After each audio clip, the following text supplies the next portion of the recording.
അസ്സലാമു അലൈക്കും. നല്ല കുറുകിയ ചാറോട് കൂടിയിട്ടുള്ള കരിമീൻ കറി ഇതെങ്ങനെയാണ് ഉണ്ടാക്കുന്നത് കണ്ടു നോക്കാം. കറി ഉണ്ടാക്കാൻ തുടങ്ങുന്നതിന്റെ 15 മിനിറ്റ് മുമ്പായി തന്നെ കുടംപുളി വെള്ളത്തിലിട്ട് വെക്കണം. അതിനായിട്ട് കുടംപുളി നല്ലപോലെ കഴുകി വൃത്തിയാക്കി അല്പം വെള്ളത്തിൽ ഇത് സോക്ക് ചെയ്യാനായിട്ട് മാറ്റി വെക്കാം. 2 കഷ്ണം കുടംപുളിയാണ് ഞാൻ ഇവിടെ എടുത്തിട്ടുള്ളത്. ഇനി ഒരു ബൗളിലേക്കായിട്ട് 1 ടീസ്പൂൺ മുളക് പൊടി, 1/4 ടീസ്പൂൺ മഞ്ഞൾപ്പൊടി, 1/2 ടീസ്പൂൺ മല്ലിപ്പൊടി, 2-3 ടേബിൾ സ്പൂൺ വെള്ളം ചേർത്ത് ഇത് നല്ലപോലെ മിക്സ് ആക്കി ഒരു സൈഡിലേക്കായിട്ട് മാറ്റി വെക്കുക. ഇനി മീൻകറി ഉണ്ടാക്കാൻ എടുക്കുന്ന പാത്രത്തിലേക്ക് അല്പം വെളിച്ചെണ്ണ ഒഴിച്ചു കൊടുക്കുക. വെളിച്ചെണ്ണ ഒന്ന് ചൂടായി കഴിഞ്ഞാൽ ഇതിലേക്കായിട്ട് 1/4 ടീസ്പൂൺ ഉലുവിട്ട് അതൊന്ന് പൊട്ടിക്കഴിഞ്ഞാൽ ഇതിലേക്കായിട്ട് 1 ഇഞ്ച് നീളത്തിലുള്ള ഇഞ്ചി ചെറിയ കഷ്ണങ്ങളാക്കിയത്, 5-6 വെളുത്തുള്ളി കഷ്ണങ്ങളാക്കിയത് ചേർത്ത് നല്ലപോലെ ഒന്ന് വഴറ്റി കൊടുക്കുക.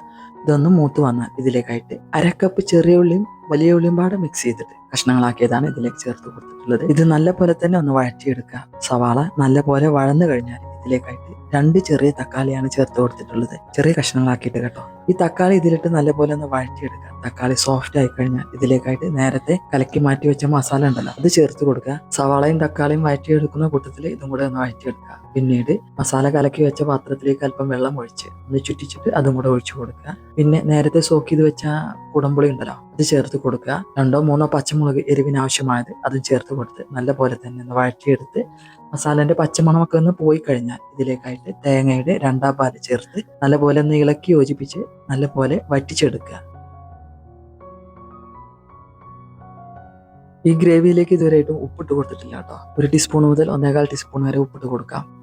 മൺചട്ടി ആയതുകൊണ്ട് തന്നെ ഇടയ്ക്കിടയ്ക്ക് ഇളക്കി കൊടുക്കേണ്ടി വരും, കാരണം അടിയിൽ പിടിക്കാൻ സാധ്യത വളരെയേറെയാണ്. ഇനി ഇതിലേക്കായിട്ട് കഴുകി വൃത്തിയാക്കി മാറ്റിവെച്ച കരിമീൻ ഉണ്ടല്ലോ അതിട്ട് കൊടുക്കുക. മീൻ ചേർത്ത് 2 മിനിറ്റ് നേരം തിളച്ചു കഴിഞ്ഞാൽ ഉടനെ തന്നെ മീൻ ഒന്ന് മറിച്ചിട്ട് കൊടുക്കും. മീൻ വെന്ത് കഴിഞ്ഞാൽ മീൻ മറിച്ചിട്ട് കൊടുക്കാൻ പറ്റില്ല കേട്ടോ. മീൻ ആകെ പൊടിഞ്ഞു പോകും. മീൻ വെന്ത് കിട്ടാൻ ആകെ 10 മിനിറ്റ് മതി കേട്ടോ. അതിൽ 2 മിനിറ്റ് ആയപ്പോഴേക്കും നമ്മൾ മീനൊന്ന് മറിച്ചിട്ട് കൊടുത്തു. ഇനി ബാക്കിയുള്ള സമയം നല്ലപോലെ തന്നെ ഒന്ന് തിളപ്പിച്ചെടുക്കുക. നല്ലപോലെ ഒന്ന് തിളച്ചതിന് ശേഷം ഇനി മീനിലേക്ക് തേങ്ങയുടെ 1 പാൽ ഒഴിച്ചു കൊടുക്കാം. 1 പാൽ ഒഴിച്ചിട്ട് നല്ലപോലെ ഒന്ന് ചുറ്റിച്ചു കൊടുത്ത ശേഷം ഫ്ലെയിം ഓഫ് ചെയ്ത് വെക്കുക. ഇനി മീൻ കറിയുടെ മുകളിലായിട്ട് 2 തണ്ട് കറിവേപ്പില വെച്ച് കൊടുക്കുക.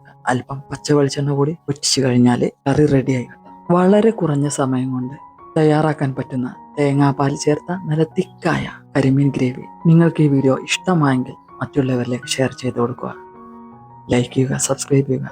ഇൻഷാ അല്ലാഹ് മറ്റൊരു വീഡിയോയുമായി വരുന്നതുവരേക്കും ബൈ.